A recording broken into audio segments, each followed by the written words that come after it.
So I've saved what I feel is the most useful of the selection tools for last. There are people who prefer other options, but I find that the quick selection tool tends to be the most efficient and simplest way for me to make a selection in Adobe Photoshop. So once we're on to the quick selection tool, you'll notice that I have a circle with a little plus in it. I can change the size of that circle up here. It's basically just a brush. I can also change the size of the circle with the two bracket keys next to the letter P. So the one that's closer to the letter P will make it smaller. The one that's further away from the letter P will make it bigger.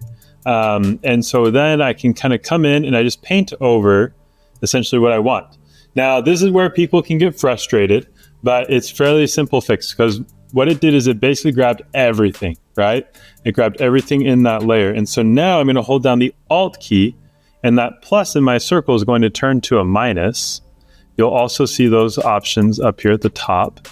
And I can just come in and paint away the parts I don't want. It's going to overdo it, and I just kind of keep working back and forth until I get that refined selection that I want, okay? Once I have my selection, then I can go ahead and just do copy and paste. But I want to show you guys one more thing with this, and this exists for pretty much all of your selection tools, and that is you can go into select and mask. What this will do is it'll pop up a new window that is solely dedicated to selecting.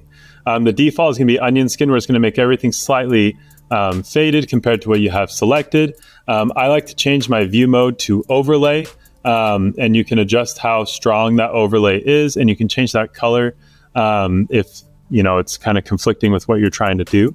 But now you're going to have things like the object selection tool that we just learned about, but you're going to also have the refine edge tool.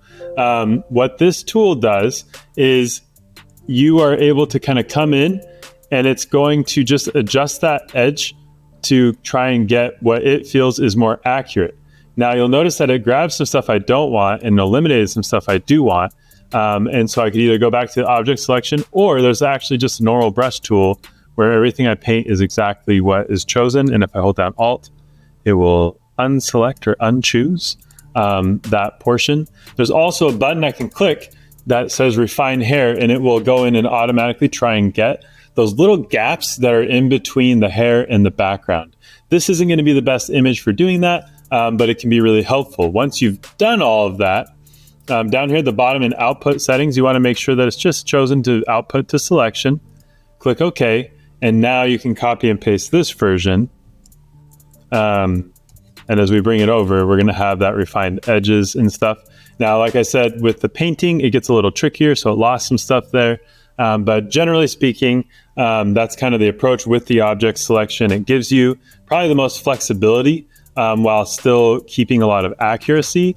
And then, like I said, that select and mask option, when you have a selection tool chosen, can elevate your selections a little bit further so that you can really hone in on what exactly you want selected.